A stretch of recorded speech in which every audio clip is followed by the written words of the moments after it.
DNA, or deoxyribonucleic acid, is the macromolecule responsible for carrying the genetic information and instructions in all known forms of life.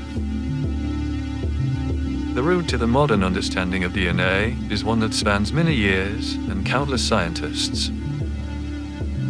It begins with the isolation of the molecule itself, which was first accomplished by Swiss biologist Friedrich Miescher in 1869.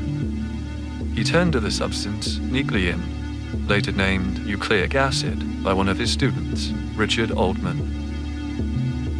In the late 19th century, German biochemist Albrecht Kossel first identified the major component chemicals of the nucleic acids DNA and RNA, or ribonucleic acid: adenine, cytosine, guanine, thymine, and uracil. Thymine only occurs in DNA, and uracil only in RNA.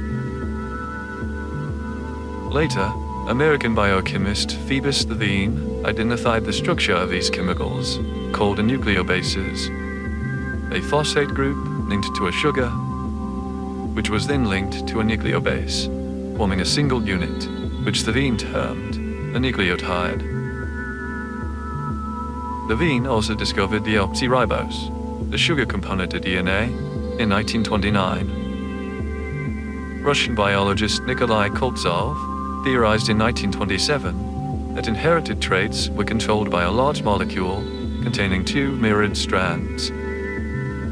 The first X-ray diffraction pattern of DNA was made in 1937 by English scientists William Astbury and Florence Bell, which showed that the molecule had a definite, regular structure that might one day be precisely deduced.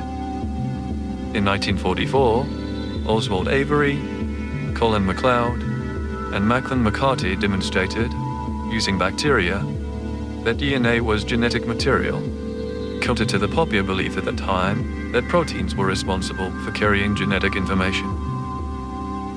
These findings were further corroborated in 1952 in a similar experiment conducted by Alfred Hershey and Martha Chase.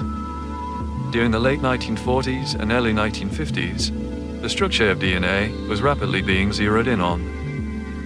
In 1947, Erwin Chargaff observed that pairs of nucleotides, that is, adenine and thymine, and guanine and cytosine, are always present in equal proportions, limiting the possibilities of the DNA structure. These pairs of nucleobases are called base pairs. Using biologically and kinetically possible combinations of molecules, Francis Crick and James Watson of Cambridge began constructing physical models of the possible shape of the DNA polymer, a method that was also used by Linus Pauling at Caltech. At King's College London, more X-ray diffraction work on DNA was being carried out by Rosalind Franklin and Maurice Wilkins. In March of 1952, Raymond Gosling, a research student at King's College, took this image, known as Photo 51, which shows the X-ray diffraction pattern of a DNA fiber. When Wilkins showed Photo 51 to Watson in early 1953, Watson immediately recognized it as a helix pattern, based on an earlier paper by Crick, predicting what a helical diffraction pattern would look like.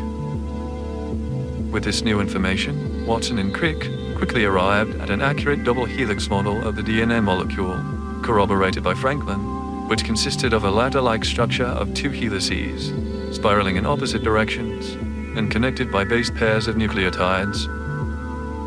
This discovery was announced on February 28, 1953. It is due to the work of these scientists, and many others, that today we know so much about the most fundamental unit of life. And now, after this door has been unlocked, we have stepped through to make even greater discoveries in this realm of science possible.